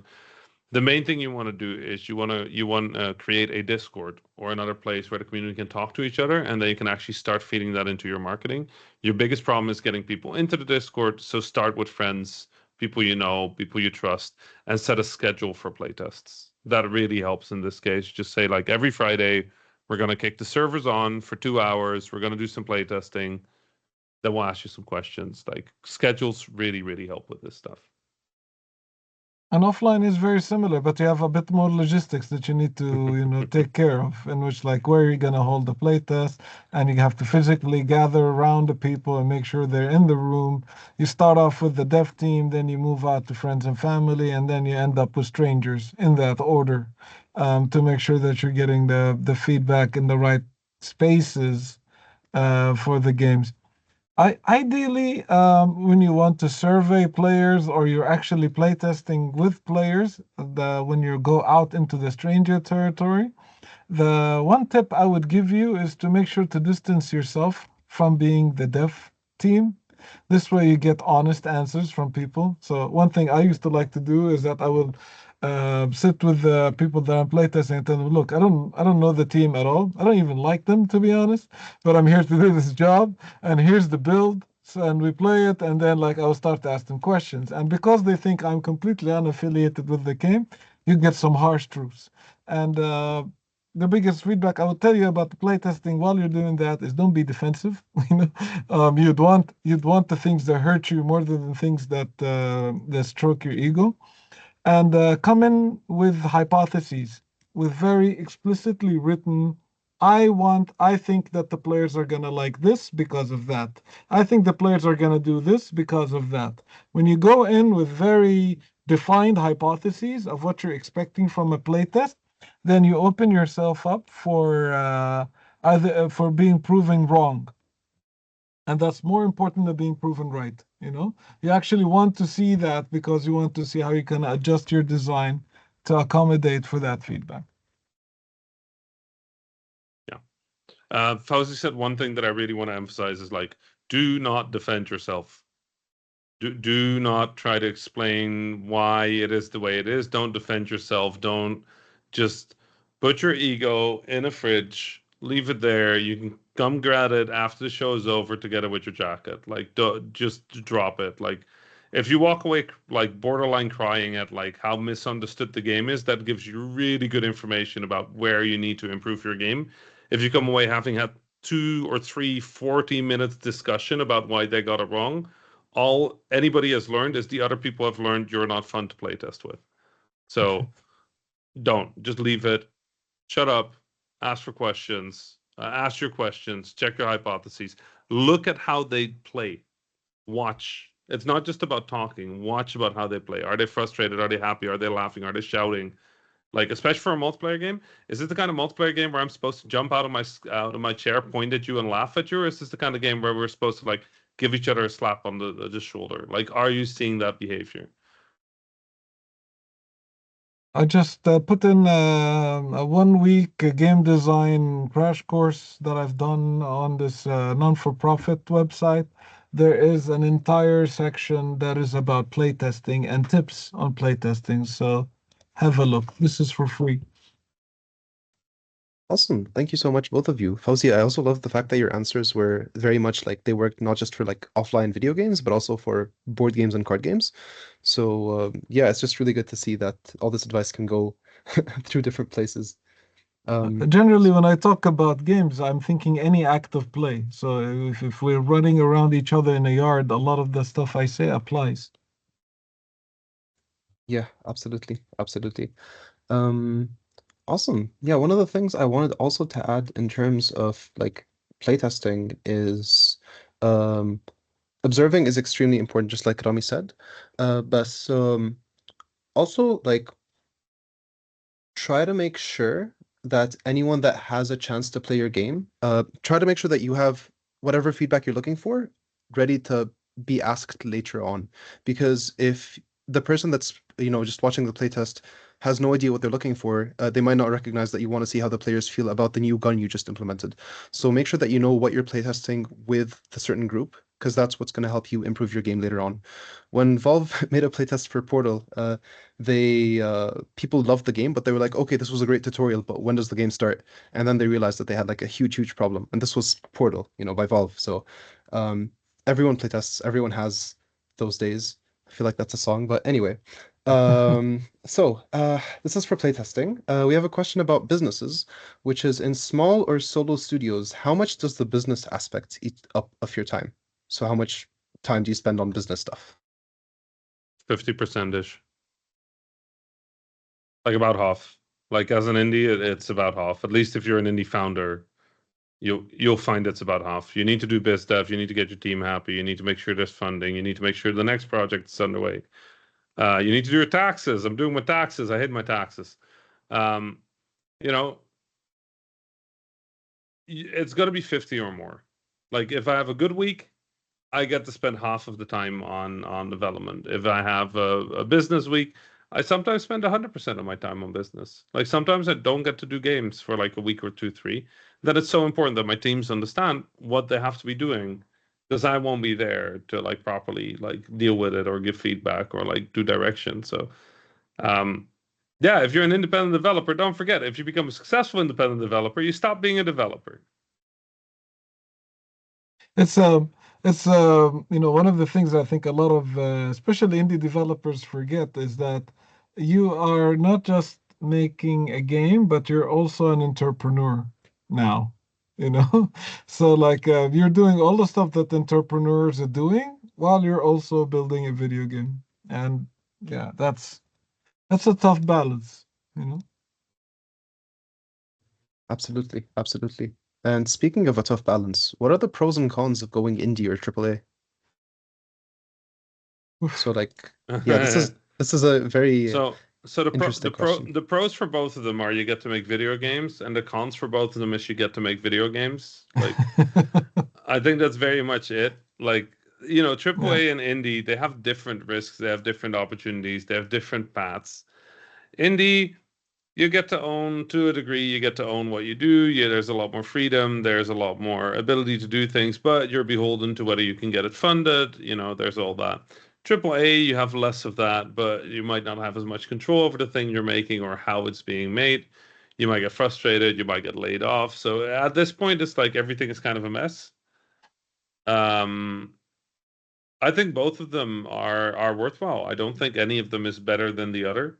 You just make Um, different video games, like it's- I think like the scale and the budget just gives you different capabilities, like um, in a small scale video game, you are aware of everything in the video game, yeah, and you can wear multiple hats and you can do a lot of things, and your input has a big impact because of the scale, right? But if you're one of 1,000 people, you might own a very, very tiny part of a very big piece, right? But it is a big piece. And you are part of this army and you can do a lot of things. So, like, in an indie game, you might be able to fix 8 or 12 bugs a day.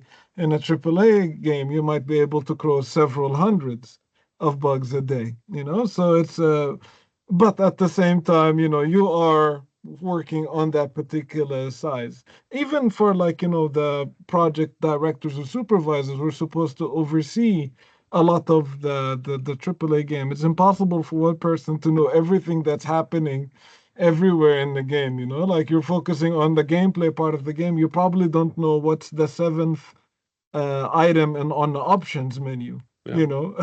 But that's happening, somewhere there's 20 or 30 people working on it somewhere, and like at some point you're gonna need to discuss what goes in there and all of that. So the scale allows for very different types of games to be made, but also your level of impact and growth can be quite different.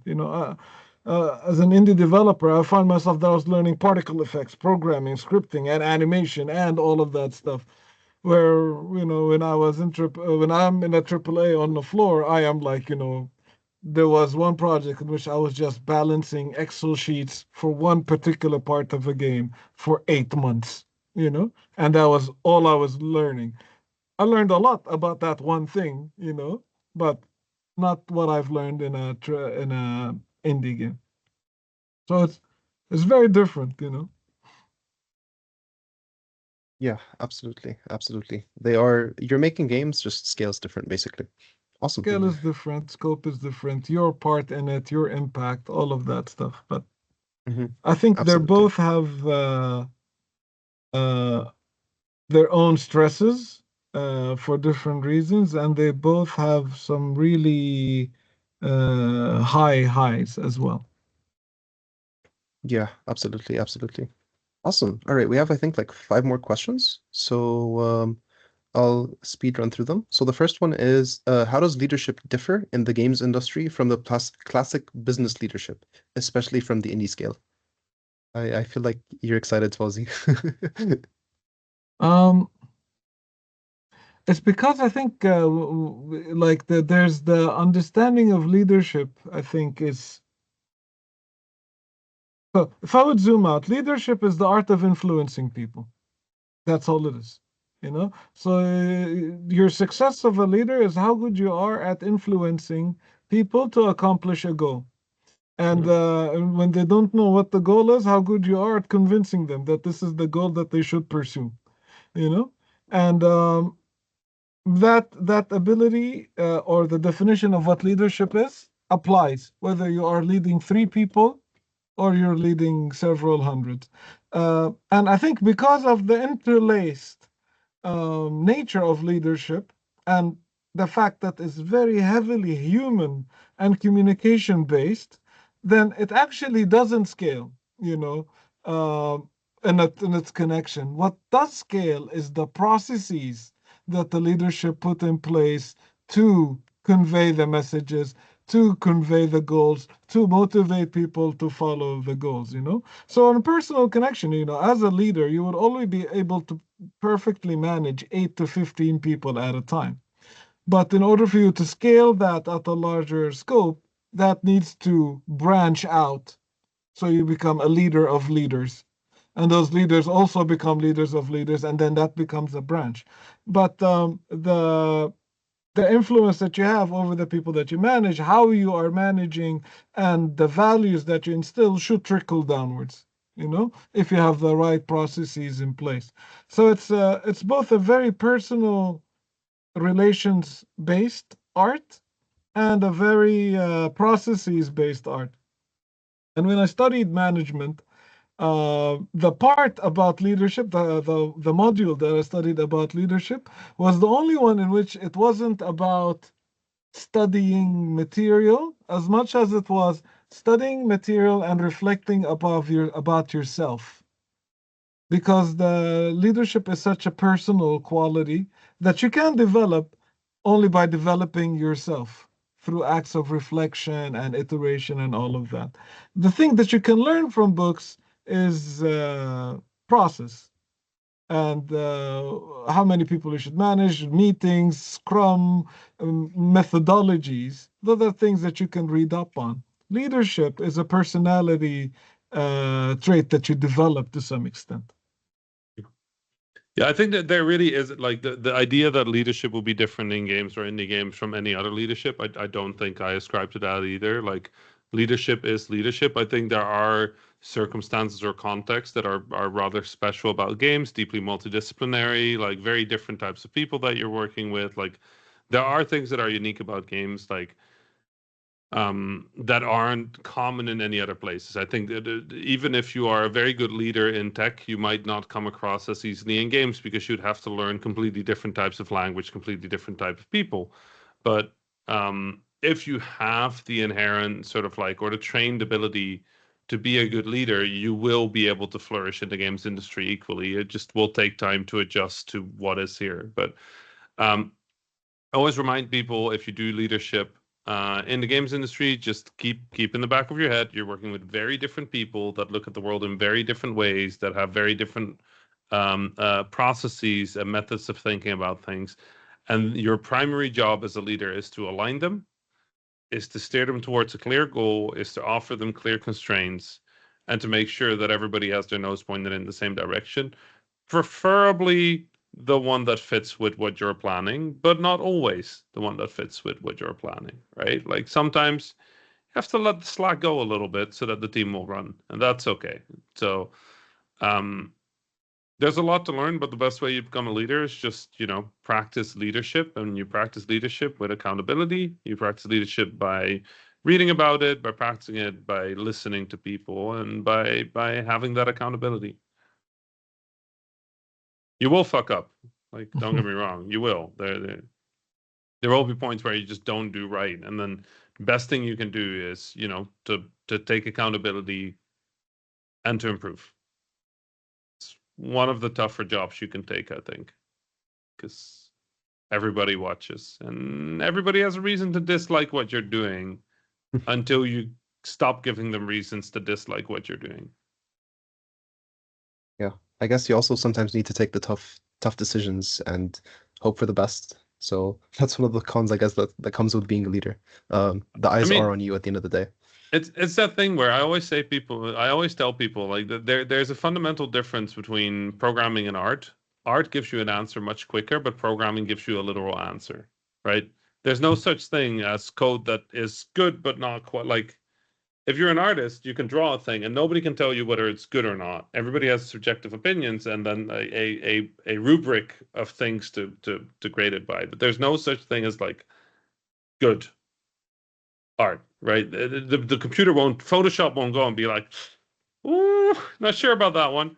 While your compiler will literally go like, yeah, nah, that we ain't doing that, buddy. Like that ain't it, right? So these are different problems. Leadership is one up from that. Nobody will tell you whether you were right or wrong, and you won't be able to check whether you're right or wrong until 2.5 years later, when you can see whether you were right or wrong, right? So leadership is kind of crazy in that you can't look at anybody and be like, "Was that right? What do you think?" It's like, I don't know. You make the call. And it's like the leadership. There is no right or wrong call. There's the call you make. That's the one you have to live with. That's the one you have to stick with. As soon as you start taking accountability for that, you'll become a better leader. If you deny that accountability, you'll continue making decisions, but they won't be better or worse. That's Awesome. all on leadership, really. Perfect. Okay, so Ahmed's asked me to ask this question 3 times, so I will ask it. If I've been doing game design as an indie for years, but it's like on and off because of college and IRL responsibilities and stuff, should I say that I've been doing game design as an indie for an X number of years, or what exactly should I put here? Because I feel like the number of years that I'm trying to get as a game designer has become so many, it's kind of inflated. If you want to pad, so you can pad the number of years as much as you want, but when the time comes, you gotta show for it, you know. So, and this is where it's tricky, you know. You can pad the number and you can say, I have 8 years of experience. Do you have 8 years of experience worth of what you're showing? You know, because that's where you can work yourself up into a corner. You know, you can. In the worst case, in the worst case, you know, people will be like, you're not what you're saying you are, and that's bad. But even in the best case scenario, you actually get hired for this, then you set yourself up for failure, because now you get hired to work as a person that has 8 years of experience is supposed to perform at, and then you're not at that level. I would say for game design, like the odd thing about game design is part of game design is being in your own head, right? Like a large part of game design is getting out of your head, but like part of it is also being in your head. So I would say if you've done 3 years of game design and you've done 2 years in between where you weren't quite doing, say 3.5. You know, like a little bit on top of it, because it's not like if you were doing college, you were absolutely not doing any game design in the back of your head. You were still thinking about these things. But if you padded with all the years, you run into what Fawzi's saying. If you say, I have 8 years of experience, I will sit down in that interview and be like, okay, tell me about your 3 most favorite design problems and how you approach them. If you go like, well, I made Pac-Man once, I'm like, huh? Yeah. Right? So when you think about padding, as Fawzi's calling it, which, by the way, it's a totally fine thing to do. Don't worry about it. Make sure you don't put yourself in a situation where you can't live up to what they might assume. Yeah. 3 versus 3.5 is basically the same number. Exactly. 3 versus 8, not the same number. That's 1 video game versus 3 video games. Yeah. You know? In the grand scheme of things, you know, 2 years to 3 years and a half is not that big of a difference. You know what I mean? It's basically saying I have some experience. You know, it's 10 years to 2 years. That's a big difference. But you know, I have a year and a half to 3 years experience. Like it's divided by 2.5. That's the amount of games. Yeah. If that number is the same, it's the same number. 2 years in games is the same amount as 1 year in games is the same amount as 0 years in games. It's you haven't shipped a thing. Yeah. 2 versus 4, that's different. 2 versus 5, that's very different, right? So just you know, divide by 2.5. That's the game. If that number changes, that's too much padding. And the number of years, you know, like it's not as much as, you know, what you show for it. I've known people that spent their entire career working on the one game, you know, and that's fine, you know, because it's a bit, you know, it could be a hell of a game, you know. Right. Yeah. And also, like, keep in mind, like, sometimes there's somebody who has barely shipped anything. JW, when I started working with him at Flambeer, he had over 700 prototypes and none of them shipped. Like, 4 of them shipped. Like, Kid had never shipped anything, but that was not what I was working with him for. I was working with him because he could really rapidly make a thing, try it, test it, play it. So it's not always the same answer either. It's not like there's like a golden rule if you need this many years for a role. Like, if I'm hiring a junior, I want something very different from a senior. If I hire somebody that's prototyping, I want somebody very different from like a systems designer. Like, you know, like these are just be what you are and who you are and what you believe you're good at. Do that, and then you'll never end up in a job where you have to be somebody else, which sucks. You don't want to be in the games industry pretending you're the person you said when you were doing your resume. Yeah. Cool. Awesome. Perfect. Final production question, which is, how should one deal with the polish phase effectively without being overwhelmed with the fact that your to-do list gets refilled every time you finish? Can the polish phase be broken into batches and treated at the end of each phase, such as prototyping, pre-production, etc.? If you're doing polish and prototype, we need to have a conversation about what Yes, polish is. yes. Right? We're done with prototypes at Yeah, this stage. yeah. Polish. You can polish several times during your project, but in general, polish is a thing that you do when you have a major milestone that is in production or at the end of production. When you polish, you divide it into a number of buckets, just like Fawzi was doing earlier with prototyping, and you basically go them in order of criticality versus effort, right? So any low-hanging fruit, get it out of the way. Like a little effect here, a little jump thing there, sure, get it out of the way. Anything that's really critical goes first. The way I do polish, I'll be very frank, is I polish during development. I'll pick my Fridays and I'll just do a little bit of polish on Fridays, right? And as an indie, I find that really fun because I do a lot of shitty work throughout the week to get my game going. Then on Friday, I add some effect, I add a little bit of juice, I make the UI, instead of the hell just going away, I'll do like a red bar, and then the orange goes like, ooh, wee, it's nice. A little bit of screen shake here, a little bit of... So, you don't have to do polish as like these like big chunks, but there's another thing. If your polish list keeps increasing, something is going terribly wrong there. Right? Like polish you can absolutely have a situation where you suddenly have a little bit more polish because you touched something, you realized, oh, this came up. But you don't want to create the situation that this is actually something that Fawzi talks about. You don't want to create the situation where you, with your polish, you pull everything up so much that everything else now looks worse by comparison, right? You want to polish to a degree where you can like everything kind of like evens out at the same level. So don't go like so hardcore on your polish that everything looks like shit now. Like polish it up, get to a point where the game is well polished, and then take a look. Like maybe there's a little bit more you need to do. But you could technically do this forever, and the law of diminishing returns applies. The more you do it, the less valuable it is. So yeah. And generally, like, when you break down your game into features, each one of those features should be assigned a level of quality, from functional to presentable to shippable to polished, let's say, and then you define at each milestone at what level of quality do you want that feature to be. So if I'm just starting out, I want everything like, let's say by midway through production, I want everything to be functional. So that's the major milestone, and then I want everything to be presentable. That's beta. And then from beta onwards, I'm working on getting everything to be shippable or polished.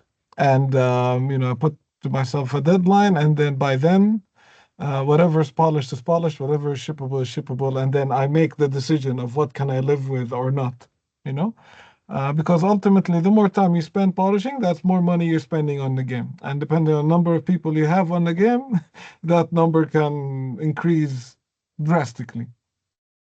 So, you know that there are the milestones in which, like, by this milestone, we need to make sure that everything is working. And by this milestone, we need to make sure that everything is more than presentable. And by this point, we need to make sure that everything is shippable. And from that point onwards, you set yourself a deadline to which, like, for you want to pick a specific number of features. Hopefully, you're one of the lucky few, and you get to polish everything. And you move all of these features from shippable to polish. And ultimately, like, and if you ask every developer, maybe not even indies, I imagine, but every developer, it doesn't feel like, when they say about they launched the game, it doesn't feel like they've launched it. They always say, like, it feels like somebody came over and snatched it away from them. They were like, but wait, I have this little other thing I want to fix. Or they were like, there's all these problems, but I ran out of money and I have to get this out, So It always seems like circumstance. Somebody took the game away and put it out into the world. And you need to make sure that when that point happened, that you are as happy as possible with what's being taken away from you. There's a saying, like, it's kind of like art art is never finished. Yeah. But it's abandoned, or in this case, snatched out of your hand and being presented to the world while you sit there on the side and look at all the bugs that you wanted to fix or the things you wanted to make better. Which, frankly, 90% of people won't even notice, right? The thing that Fawzi really sort of like touched on that I think is really, really critical for indie developers because they fuck this up very often is you can't develop a game where if this is all your features, you develop it like this, right? You can't do that. You can let a thing get ahead, but at some point you have to say, okay, everything else comes up, right? Because I come across so many RPGs where it's like the combat is great, just so well done. Year and a half in, I go, so how's the game? And they're like, the combat is great, and I'm like, but the rest, and they're like, oh, we started on our first level the other day, and I'm like, you're a year and a half in. What do you mean we started on the overworld last week? Like, you got to make sure that you have these doors in your process where you say, okay, if we go through this, we're saying this is good. And you can't get through the door of pre-production not knowing how the overworld system works in an RPG, or how your progression system works, or how your leveling system works. Or, these core ideas need to be developed to a point where you're not just guessing about them anymore, right? And so you have to make sure that you don't do this thing where you so hyper focus on one thing with polish and everything, because that's the unique selling thing, that you forget to create a context that makes that feature shine. Right. So the way Fawzi was saying it, you have to have these moments where you say, at this point, the game is at this quality, at this game, the game is this quality.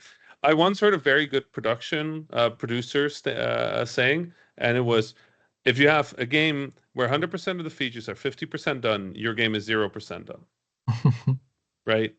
And I think that is a very powerful like reframing of how we think about production, like how we think about progress in a game. Things are only done when they're done. Right? And you can have steps in your process towards done, but unless you hit those steps, you're not there. And at some point, things have to be done. You have to say, okay, on this first level, it's not perfect. It's not perfect. It's not perfect. And you can keep saying that until 2 years later. Or at some point you can say, okay, the level is not perfect. We're going to move on to the next one. We're going to learn from what wasn't perfect about this one, and we're going to do a better level. And then the next level is better, and the next level is better and faster. And then by the time you get to the end, maybe you have some time left to take everything you learned, go back to level 3 and make a good level. But don't get stuck on this shit. Like, you got to keep momentum, you got to keep moving. You got to allow yourself to learn from things that aren't perfect so that you can do better. I have time for one more, I think. Yes. So Same. I will cheat and just combine these together. The questions are basically about playing games. When you are playing games, how do you get inspiration from them, and how do you know if you're wasting time? And when should you choose to play a game instead of, or just do a watch, like just watch the gameplay on YouTube? If I'm not wasting time, I ain't playing games. Like that's my goal here is to have a good time. Right? Like because I feel like if I go into games wanting to like learn, I don't learn because I'm not engaging with the game on its own terms. The game wants to be played. The game doesn't want to be analyzed. Analysis is what you do when you're playing. So yeah, every now and then, my friends don't play Halo with me anymore because I'll go around the corner. I'll be like, "Oh, whoa, did you see that LOD shift? Wait, come back, come back, come back." And they're like, "Rami, we want to punch the big guy," because they're not game developers, right? But like my favorite game's Destiny. Like I have analyzed the hell out of that game, not while I'm playing. I play and then afterwards I go like, hey, I felt that. Why did I feel that? How did I do that? Or I'll shoot a gun and I'll be like, oh my God. Whoa, whoa, whoa, whoa, whoa. Let me fire that again. Like it'll happen, but I don't go into it trying to do that. There are games when I'm developing a game and I know there's a comparative or there's a similar game where I go in to analyze. Right? That I'm not wasting time, but I'm also not really playing a game. I'm studying, right? That's a different thing. So I think when I play a game, I want to be wasting time. That's my point. I want to waste my time and then feel something beautiful or something interesting or something curious. Like that's the point of it, I feel. And if you're looking for analysis and inspiration, then you need to, so inspiration is very hard to plan. So I'll tell you that much. If you want to get inspired, you don't get to plan that. And in order for you to get inspired so you need to do a lot of things. So that means, you sample games. It's probably you're better off sampling games for inspiration than actually playing them. So you play 3 hours here, 2 hours here, 1 hour here, etc. if you want inspiration. But if you want analysis, then you need to know exactly what do you want to analyze, and then you grab the game and your notebook and you're studying it. And then you can do that either with a game or with a YouTube video, doesn't matter, because ultimately it's about seeing what they've done so that you can see if you can learn from it. But inspiration, I would say you need to sample games because you need to widen the area of inspiration for your brain to make this magical connection. But that's also not a guarantee. Like, this is your best bet. But there will be a chance in which, like, you're playing Destiny for the 3,000th hour, and only then when you finally click, there's no recipe. But generally speaking, about how our brains work, the more input you give them and the more varied input, the more likely they are to make random connections. But the key word here is random, means that they are not 100% reproducible. Yeah. Absolutely. And like when you guys, yeah, go on, Rami. Sampling, by the way, I do that a lot. I'll boot up a lot of games, play for an hour, and go, "Yep, I get it. I see it. I understand what you're going for. I understand how you're doing it." Maybe I'll pull up a video of like the final parts of the game to see what I'm missing out on. I'm done. I'm good. The benefit that you have if you in this kind of weird phase of the games industry is almost every game is on like $4 sale, like 2 years later. So, just whenever there's a big sale, just buy a bunch of stuff where you're like, interesting. And don't attempt to like fully play them per se.